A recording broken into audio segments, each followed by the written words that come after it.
जय हिंद। देखिए, वायुयान में कौन सा फ्यूल डाला जाता है और जब ऊंचाई पे हवा जहाज जाती है तो उसके पीछे व्हाइट कलर की पट्टी क्या बन जाती है? तो देखिए, हवाई जहाज में जितना भी फ्यूल भरा जाता है वो इसके विंग्स में रखा जाता है, क्योंकि इसका विंग्स खोखला होता है और वो उसके लिए फ्यूल टैंक का काम करता है। छोटे एयरपोर्ट पर हवाई जहाज में फ्यूल भरने के लिए इस तरह से एविएशन फ्यूल के टैंकर घूमते हैं। लेकिन बड़ा एयरपोर्ट होता है, जैसे दिल्ली हो गया, मुंबई हो गया, ऐसे बड़े एयरपोर्ट पर जो जहाँ जहाजें खड़ी रहती है, रनवे के बाद जहाँ एप्रॉन में जहाजें या रैंप के बाद खड़ी रहती हैं, तो जहाज की जमीन के नीचे से ही टैंक की सप्लाई रहती है।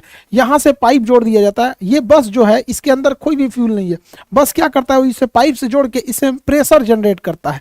ये प्रेशर के थ्रू इसमें जहाज में ये भर दिया जाता है।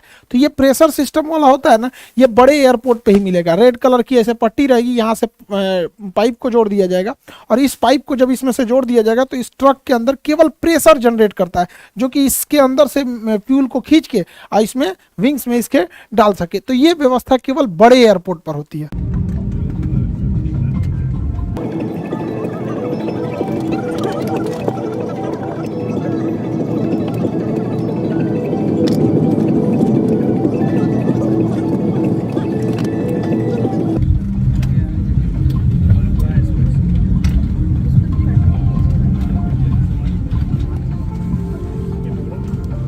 जहाज में जो फ्यूल डाला जाता है वो इसके विंग्स में होता है, आउटर, इनर, सेंटर, फिर इनर और आउटर विंग्स में ही भरा जाता है।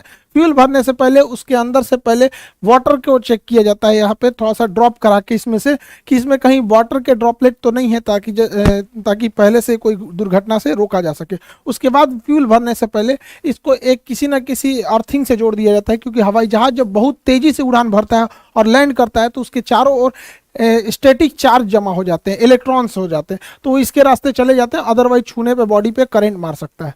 हवाई जहाज में जब फ्यूल भरा जाता है तो इसमें मेन फ्यूल टैंक यहाँ हो जाते हैं। इसके अलावे एक सर्ज टैंक होता है कि जब कभी टेम्परेचर बढ़ने से फ्यूल फैलता है तो उसको जगह देता है। इसके अलावे एक वेंट टैंक होता है। वेंट टैंक में क्या होता है, एक्स्ट्रा फ्यूल होने से वहाँ से वो ड्रेन होकर गिर जाता है और इसको जहाज के नेविगेशन डिस्प्ले के बगल में जो ये इंजन स्टेटस होता है उसके साइड के कॉर्नर पर फ्यूल दिखाता है। यहाँ पे दिखा रहा है 1452 लीटर फ्यूल है और इस फ्यूल का टेम्परेचर 15 डिग्री सेल्सियस है। तो यही कोना पे दिखाता है, उसको हम यहाँ जूम करके दिखा दे रहे हैं। जहाज केवल रनवे से ऐसा नहीं है कि टेक ऑफ और लैंडिंग के बीच के ही प्रोसेस को कहते हैं, उसमें कई सारे प्रोसेस होते हैं, अलग अलग फ्यूल लगते हैं सब। जैसे कोई जहाज यहाँ खड़ा है, तो जहाज जब यहाँ खड़ा है तो इसको अगर टेक ऑफ करना है तो इसको एक मशीन लगेगी पुश बैक, जो इसे पीछे ढकेल देगी यहाँ पे, क्योंकि जहाज अपने इंजन से पीछे जा सकता है लेकिन जाता नहीं है, क्योंकि उसे इंजन पे गलत इफेक्ट पड़ता है। उसके बाद ये टैक्सी वे पे जाएगा, पीला पट्टी टैक्सी वे की होती है। फिर टैक्सी वे से होते हुए अब ये रनवे पर जाएगा। अब यहाँ जाके रनवे पे हो जाए, उसको ATC क्लियरेंस मांगेगा। ये व्हाइट पट्टी जितना देख रहे हैं ये रनवे है, पीला पट्टी जो होता है वो टैक्सी वे होता है, जहाँ खड़ी रहती है जहाजें उसको एप्रेन बोलते हैं। यहाँ पर आज मेंटेनेंस में जाती है तब वो हैंगर में जाती है, अदरवाइज में एप्रेन या फिर रैंप पे होती है यहाँ पे। अब यहाँ से वो टेक ऑफ कर जाएगा। तो इस दौरान जो ये पुशबैक हुआ था और ये गया था, तो इसे हम कहते हैं टैक्सी। तो जहाज जब रनवे पर रहती है, मतलब तो जैसे देखिए ये एप्रेन से खड़ी होकर निकलेंगे सब, और ये सब लाइन अप होके आ रहे हैं सब, किसके लिए, इस रनवे के लिए। तो इस दौरान के पूरे सफर को हम टैक्सी कहते हैं। तो इसके लिए जो फ्यूल रखा जाता है उसे हम टैक्सी फ्यूल कहते हैं, क्योंकि इसमें थोड़ा फ्यूल जलता है, ज्यादा नहीं जलता है यहाँ पर। टैक्सी फ्यूल के बाद जब जहाज रनवे पे से टेक ऑफ कर जाता है, रनवे से टेक ऑफ करता है, तो टेक ऑफ के बाद जब तक लैंड नहीं करता है, इस बीच जहाज का जो सबसे लंबा दूरी होता है इसी को कहते हैं मेन फ्यूल या ट्रिप फ्यूल। जहाज का मेन फ्यूल को ही ट्रिप फ्यूल कहते हैं। ये टेक ऑफ से लेके लैंडिंग तक का होता है। लेकिन ऐसा नहीं है कि जहाज टेक ऑफ से लैंडिंग के बीच में अगर मान के चलिए किसी ने बोला कि हाँ दिल्ली से पटना के बीच में 6000 लीटर फ्यूल लगेगा, तो कोई जरूरी नहीं कि हमेशा ये इतना ही लगे। मौसम खराब होगा तो अन्य लग सकता है। पटना पहुंच गया, पता चला पटना एयरपोर्ट पे पहले से ट्रैफिक है, तो उसको ऊपर ही घुमाएगा, तो कुछ एक्स्ट्रा फ्यूल चाहिए होता है। तो जब टेक ऑफ के बीच मेन फ्यूल यानी ट्रिप फ्यूल के अलावे एक कंटीजेंसी फ्यूल होता है। कंटीजेंसी फ्यूल क्यों होता है कि अगर हवाओं का दिशा विपरीत है, या फिर मौसम खराब है, चक्रवात आया है, या फिर जहाज को कम हाइट पर उड़ने के लिए ATC ने बोला है, तो लो हाइट पर उड़ने पर बादलों का ड्रैग और हवाओं का ड्रैग ज्यादा होता है, जिस वजह से उसमें फ्यूल कंजम्पशन ज्यादा होता है। तो ट्रिप फ्यूल के अलावे कुछ एक्स्ट्रा फ्यूल भी डाल दिया जाता है कंटीजेंसी फ्यूल के नाम पे, कि भैया मौसम खराब होगा, रास्ते में ले जाओ एक्स्ट्रा इसको। स्ट्रिप फ्यूल के अलावे भी इसमें एक एडिशनल फ्यूल डाला जाता है, मतलब कुछ और भी फ्यूल एक्स्ट्रा भर दिया जाता है, ये कह के कि लो इसको एडिशनल रखते जाओ, क्योंकि मान के चलिए फ्यूल अगर जहाज आ गया पटना एयरपोर्ट पे, यहाँ जगह नहीं है तो उसको ऊपर ही ऊपर घुमाएगा, उसे कहता है होल्डिंग, होल्डिंग पे रखेगा कि भैया अभी तुम घूमते रहो, अभी खाली नहीं है। उसके बाद जब खाली होगा रनवे तब कहेगा उतरो। तो कभी कभी क्या होता है, उतरने के दौरान अचानक पायलट को लगता है कि नहीं नहीं यह गड़बड़ हो गया, थोड़ा मेरा हाइट तो ज्यादा ही रह गया, हम एक काम करते हैं अगली बार आते हैं, तो उसे कहते हैं गो अराउंड। उतरते उतरते रहेगा फिर वापस घूम जाएगा, तो उसे कहेंगे गो अराउंड। उसमें भी फ्यूल एक्स्ट्रा लगता है तो कुछ एक्स्ट्रा फ्यूल दिया जाता है। कभी कभी क्या होता है, जहाज रनवे पर टच डाउन करा देता है, उतार देता है, लेकिन उसको लगता है कि भैया हमने कुछ ज्यादा ही दूर उतार दिया, रुकने से पहले ये लड़ जाएगी, एक काम करो वापस उड़ा देते हैं, तो उसे कहते हैं मिस अप्रोच। ऊपरे ऊपरे लेके चल गया गो अराउंड, ऐसे मिस अप्रोच। तो इसमें भी फ्यूल लगती है, तो कुछ एक्स्ट्रा फ्यूल और भर दिया जाता है उसमें,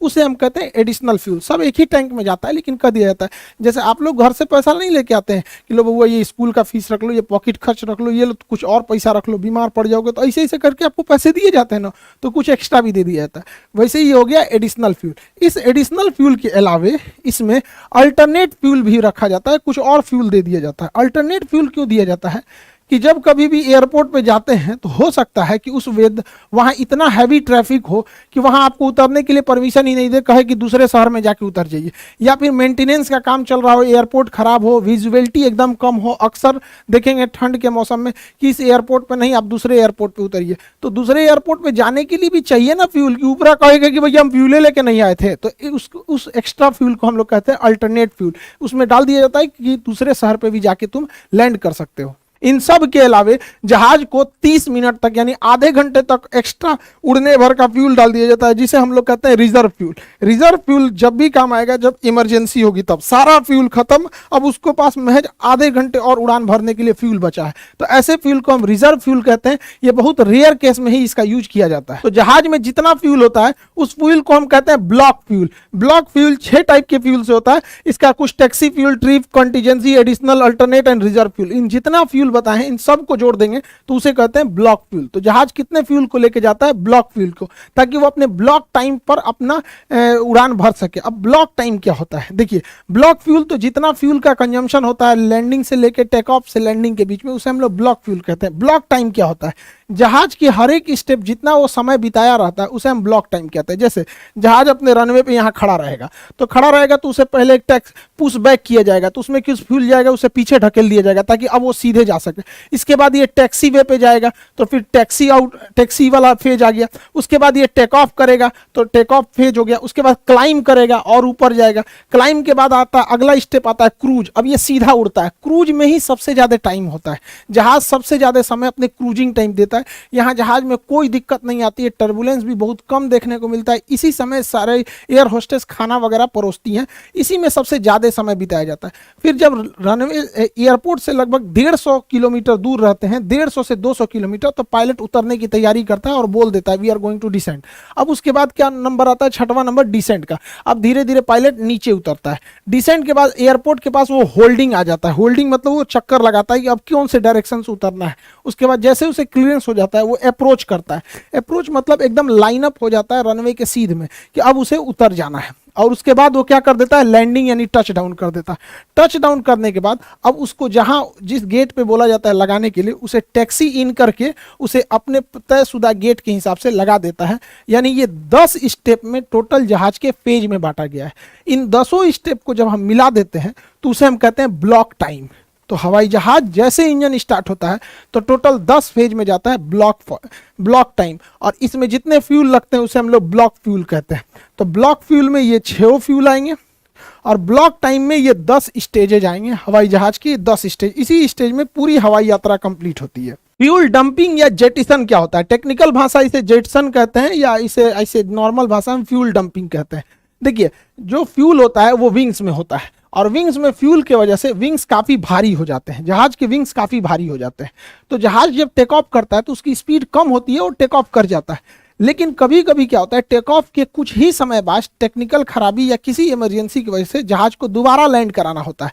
तो इस जहाज में इतना फ्यूल भरा होता है, इतना ज्यादा कि उतने फ्यूल को लेकर अगर ये रनवे पे उतरा तो इसका विंग्स के नीचे कोई तो सपोर्ट होता नहीं है, विंग्स तो हवा में ऐसे रहता है, और इतना भारी लेकर अगर रनवे पे उतरा तो विंग्स टूट जाएगा और सारा फ्यूल बाहर निकलेगा, आग लग सकता है। इसलिए बड़े जहाजों में जिसमें फ्यूल ज्यादा होता है, जिसमें जैसे 4 इंजन वाले जहाज हो गए, तो ये 4 इंजन वाले जैसे बड़े जहाज, इसमें फ्यूल को हवा में ही गिरा दिया जाता है। उतरने से पहले हवा में फ्यूल को डंप कर दिया जाता है, जिसे हम फ्यूल डंपिंग कहते हैं, और फ्यूल डंप करके विंग्स जब हल्का हो जाता है तब उतारा जाता है। लेकिन छोटे जहाजों में फ्यूल डंपिंग की व्यवस्था होती ही नहीं है, क्योंकि उसमें फ्यूल कम ही होता है और वो फ्यूल लेके उतर सकते हैं। लेकिन बड़े जहाजों में जेटिसन यानी फ्यूल डंपिंग की जाती है ताकि वो सेफ लैंड हो सके हल्के वेट के साथ, नहीं तो विंग्स टूट जाएगा। हवाई जहाज का जो विंग्स होता है इसे खोखला बनाया जाता है, ये खोखला एरिया होता है। इस खोखले एरिया में चेंबर्स होते हैं घुसने के लिए, जैसे देखिए काफी टफ वर्क होता है इसमें घुसने का, और अलग से ऑक्सीजन सिलेंडर लेके जाया जाता है, और इसमें कई चेंबर होते हैं, जैसे एक ये चेंबर है,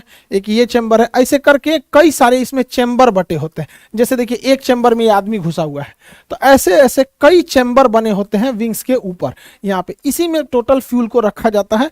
ये इसके अंदर यहाँ पे, इसमें जंग ना लग जाए इसलिए फ्यूल के अंदर ही ऐसे केमिकल मिला दिए जाते हैं कि इसके अंदर किसी भी तरह का जंग न लग सके। फ्यूल को विंग्स में ही भरा जाता है, क्योंकि विंग्स खोखला जगह होता है, उसका यूज किया जा सकता है। दूसरा एक और रीजन होता है फ्यूल को विंग्स में भरने की, क्योंकि जब कभी भी अगर आग लगेगी तो पैसेंजर जो होते हैं, ये बीच वाले हिस्से को फ्यूजलार्ज बोलते हैं, तो पैसेंजर जो बैठे होते हैं वो फ्यूजलार्ज में होते हैं। तो विंग्स में फ्यूल रखने से आग की लपट जो होती है वो पैसेंजर से दूर रहेगी, पहला रीजन। दूसरा रीजन होता है फायर से बचना, पहला हो गया। दूसरा बैलेंस बनाना, जहाज के बीचों बीच में सामान रखा होता है, पैसेंजर रहते हैं, पायलट, एयर होस्टेस, सारा वजन बीच में, तो साइड में भी कोई वजन होना चाहिए कि नहीं होना चाहिए, सारा वजन बीच में आ जाएगा तो डिसबैलेंस हो जाएगा। तो एक वेट बैलेंस करने के लिए भी फ्यूल को हम लोग विंग्स में रखते थे। तीसरा क्या होता है, प्रेशर को बैलेंस करने में, फ्यूजलार्ज में ही पूरे आदमी सारा सामान वगैरह रखा होता है, जिस वजह से इस पर प्रेशर ज्यादा लगता है, और अगर फ्यूल खोखला रहेगा तो फ्यूल ऐसे मुड़ जाएगा, हवा में ऐसे फ्यूल मुड़ जाएगा। तो हवा में फ्यूल ना मुड़े इसलिए फ्यूल में जब हम हवा में विंग्स मुड़ जाएगा, विंग्स अगर हवा में मुड़ गया तो इसे सीधा करने के लिए विंग्स में फ्यूल भर देते हैं, जिस वजह से विंग्स ठीक हो जाता है और पूरा प्रेशर मेंटेन रहता है, जिस वजह से इसे हम लोग विंग्स में ही भरते हैं। हवाई जहाज 1 लीटर में कितने किलोमीटर जा सकता है, अर्थात कितना माइलेज देता है, ये डिपेंड करता है कि मौसम कैसा है, हवाई जहाज किस साइज का है, और हवाई जहाज के अंदर कितने लोग बैठे हैं। अगर ठसम ठस पूरा भर गया है तो माइलेज कम हो जाएगा, मौसम खराब है तो भी माइलेज कम हो जाएगा, ज्यादा हाइट पे उड़ रही है तो हवाओं का ड्रैग कम रहेगा, माइलेज ज्यादा देगा। तो इसका कोई हार्ड एंड फास्ट रूल नहीं होता है। हालांकि ऐसे कहा जाता है कि मिडिल श्रेणी का जहाज 12 लीटर तेल जलाता है तब जाके वो 1 किलोमीटर दूरी का सफर तय करता है, तो काफी ज्यादा फ्यूल कंजम्पशन होता है। इसलिए आप देखिएगा इस फ्यूल को बचाने के लिए विमान कंपनी ज्यादातर एयर होस्टेस लेडीज को ही रखते हैं लोग, क्योंकि ना एयर होस्टेस और पायलट ये जहाज का अंग होते हैं, पैसेंजर जहाज का अंग नहीं है। कोई मोटा पैसेंजर आ सकता है, कोई पतला आ सकता है, लेकिन एयर होस्टेस पायलट तो जहाज के ही अंग है। इसलिए महिलाओं को इसलिए रखा जाता है क्योंकि महिलाओं का वजन हल्का होता है, जिससे कि हमेशा से एक कम वेट, एक कम वजन को लेकर जहाज उड़े, उससे काफी फ्यूल की बचत होती है। आजकल तो एयर होस्टा भी मिलने लगा है सब जहाज में, तो एयर होस्टेस के रखने से थोड़ा होता है। दूसरा, लड़कियों का स्वभाव जो होता है वो थोड़ा सा मतलब आराम से बात करती हैं सर, 1 2 बार 3 बार कोनो चीज मांग दीजिएगा, पानी चाहे तो ज्यादा घुसियाएगी ना, आदमी 4 कोई से देखने लगेगा घुसिया के। हालांकि उनको ट्रेनिंग दिया जाता है कि अच्छे से बिहेव करें। कुछ पैसेंजर लोग भी अजीब बदतमीजी करने लगते हैं, वो एक जहाज के एम्प्लॉय हैं, वो किसी के नौकर नहीं है, तो उन्हें एम्प्लॉय की तरह ट्रीट करना चाहिए कि उनका काम है आपको सर्व करना, आपको इमरजेंसी में हेल्प करना, आपके नौकर नहीं है। तो हमें भी उनके साथ बिहेव करना चाहिए, हमें जैसा बर्ताव हमें चाहिए तो पहले हम दूसरों के साथ भी वैसा ही बर्ताव करें ताकि रिटर्न में भी हमें मिले। सबका एम्प्लॉय होते हैं तो कई बार उनके साथ पैसेंजर भी बदतमीजी करने लगते हैं। हवाई जहाज जब जाता है तो पीछे ये व्हाइट कलर का ये जो पट्टी छोड़ देता है, ये क्या होता है? देखिए हवाई जहाज का जो ये होता है इंजन स्टेटस, इसमें दिखाता है इंजन कितने पावर पे चल रहा है। जैसे ये इंजन नंबर, वो जो लेफ्ट साइड का इंजन है वो 21% पर और इधर वाला भी 21% पर, लेकिन इंजन का टेम्परेचर कितना एग्जॉस्ट छोड़ रहा है तो 463 डिग्री सेल्सियस, 463 डिग्री, इतना गर्म टेम्परेचर छोड़ रहा है। और जबकि हवा में जो स्ट्रेटोस्फीयर होता है, जब विमान 35,000 से 36,000 फीट की ऊंचाई पर जाती है तो उस समय बाहर का टेम्परेचर यानी हवाई जहाज के बाहर का टेम्परेचर -40 से -60 डिग्री सेल्सियस रहता है। यानी बाहर इतनी ठंड रहती है कि आदमी मर जाएगा, कश्मीर फेल है उतना ठंडा रहता है और उस बाहर के वातावरण में, और उससे हवाई जहाज गुजरता है। तो इंजन जब धुआं निकलता है तो उसमें वाटर ड्रॉपलेट्स भी बहुत ज्यादा रहते हैं। जैसे हम लोग अपना एग्जॉस्ट यानी जो सांस छोड़ते हैं तो उसे भी तो एग्जॉस्ट कहते हैं। तो हमारा शरीर है 37 डिग्री सेल्सियस पे, लेकिन ठंड के दिन में हमारा वातावरण हो जाता है 0 डिग्री सेल्सियस। कई बार हम लोग के यहाँ ठंड के समय में मौसम चला जाता है 0 डिग्री, जबकि शरीर के अंदर है 37 डिग्री। तो हम लोग जब अपना एग्जॉस्ट यानी जब हम अपने से एयर एग्जॉस्ट करते हैं तो इसमें वाटर ड्रॉपलेट बाहर निकल के जम जाते हैं। तो ठंड के दिन में आप भी फील किए होंगे ऐसे जम जाता है। तो जैसे हमारा भाप जम जाता है ठंड के दिन में, तो 37,000 फीट की ऊंचाई पर 12 महीना ठंडी का दिन रहता है, -40 से -60, उसका भी धुएं के अंदर का वाटर ड्रॉपलेट जम जाता है। जैसे हमारा सांस कुछ देर बाद हट जाता है, ऐसे ठंड के दिन में बचपन में किए होंगे, देखते हैं कितना देर रुकता है, तो तनिए से धुआं छोड़ते हैं हम लोग तो तनिए से रुकेगा। हवाई जहाज तो भर भर धुआं छोड़ता है तो तनी देर तक रुका रहता है हवाई जहाज का। तो ये बस एग्जॉस्ट है, ठंड होके वो थोड़ा क्रिस्टली रूप ले लिया और कुछ नहीं है ये। हवाई जहाज में जो फ्यूल भरा जाता है उसे जेट फ्यूल कहते हैं। जेट फ्यूल जो एविएशन जेट फ्यूल जो होता है, एविएशन गैसोलीन, छोटे जहाजों में एविएशन गैसोलीन जैसे सेस्ना जहाजों में भरा जाता है। इसमें फ्यूल जो भरा जाता है विंग्स के ऊपर से भरा जाता है और इंजन तक ये जो फ्यूल आते हैं पहुंचते हैं ये ग्रेविटी फीडिंग द्वारा पहुंचते हैं। इसमें फ्यूल पहुंचाने के लिए पंप नहीं लगा होता, ये बहुत छोटे जहाज होते हैं। जबकि बड़े जहाजों में जो फ्यूल भरा जाता है उसको जहाज के नीचे से प्रेशर के द्वारा भरा जाता है। तो जो जहाज में फ्यूल भरा जाता है उसे हम लोग कहते हैं aviation turbine fuel, ATF, aviation turbine fuel. तो ये ATF फ्यूल इस कलर का होता है, देखिए हल्का गोल्डन कलर का होता है, इस टाइप का होता है। इस फ्यूल में क्या मिलाया जाता है? मेनली ये फ्यूल होता है किरोसिन तेल का, मिट्टी तेल होता है किरोसिन, लेकिन इसमें ना दो अलग अलग कुछ चीजें मिलाते हैं। केरोसिन तेल में हम लोग लुब्रिकेंट मिला देते हैं, इसमें हम जानबूझ के ऐसा लुब्रिकेंट मिलाते हैं जो फ्यूल टैंक और इंजन को आराम से लुब्रिकेट करे और दोनों में घर्षण कम हो, तो वो फ्यूल के माध्यम से भेज देते हैं। दूसरा, हवाई जहाज इतनी हाइट पे जाता है, दूसरा अलग अलग शहरों से होकर जाता है, दिल्ली से कश्मीर, साइबेरिया जैसा ठंडा, थार मरुस्थल जैसा गर्मी देखता है, मेघालय जैसा बरसात देखता है, तो उसमें बड़ा दिक्कत होता है कहीं फ्यूल जम मत जाए। द्वितीय विश्व युद्ध में हिटलर की सेना का पूरा फ्यूल जम गया था, हवाई जहाज नीचे गिरने लगे थे, तो फ्यूल जम ना जाए इसलिए उसमें एंटी फ्रीजिंग के रूप में एथिलीन ग्लाइकॉल मिलाते हैं। ये क्वेश्चन पूछा हुआ है, ठंड में जमने से, फ्यूल को जमने से रोकने के लिए क्या मिलाते हैं? एथिलीन ग्लाइकॉल मिलाते हैं, जिससे कि फ्यूल जमता नहीं है। अदरवाइज में फ्यूल जम जाता है तो कभी कभी ना ठंड वाले शहर में जहाज के ऊपर बर्फ जम जाता है, तो जहाज जब टेक ऑफ से पहले उस पर डी आइसिंग किया जाता है, इसे गर्म भाप छोड़ा जाता है ताकि उसके ऊपर का बर्फ पिघल जाए, डी आइसिंग हो सके। तो इसे अभी के समय में जितने फ्यूल हो रहे हैं वो ATF फ्यूल हो रहे हैं, jet air aviation turbine fuel होते हैं, इसमें ये सारी चीजों को मिलाया जाता है। एविएशन इंडस्ट्री में सबसे ज्यादा लागत जो आ जाती है वो इसी फ्यूल कंजम्पशन पे होती है। ये 90 से 100 रुपए लीटर के प्राइस पड़ता है। किसी भी फ्यूल का रेट फिक्स नहीं होता, आप ही नहीं कह सकते पेट्रोलियम का क्या रेट रहेगा। पेट्रोल कभी 90 था, 95, अभी 100 क्रॉस हो गया, कल क्या रहेगा किसी को नहीं पता। ये भी 90 से 100 के बीच में आता है। एयरलाइंस कंपनी को सबसे ज्यादा दिक्कत इसी फ्यूल के ऊपर होता है यहाँ पर। तो आप फ्यूलिंग का सिस्टम आप समझ गए। हवाई जहाज की कई सीरीज बना दी है, इसको खत्म ही कर देते हैं, जैसे उधर वाला ट्रेन वाला खत्म कर दिया, हवाई जहाज भी खत्म ही कर देते हैं। तो आई होप आप इसे समझे होंगे। बाकी UPSC और BPSC के क्लासेस कंटिन्यू चल रहे हैं, फिजिक्स के बैच स्टार्ट हो गए हैं। बाकी UPSC BPSC फिजिक्स सारे बच्चे मन लगा के पढ़ाई कीजिए। मिलेंगे नेक्स्ट क्लास में। जय हिंद।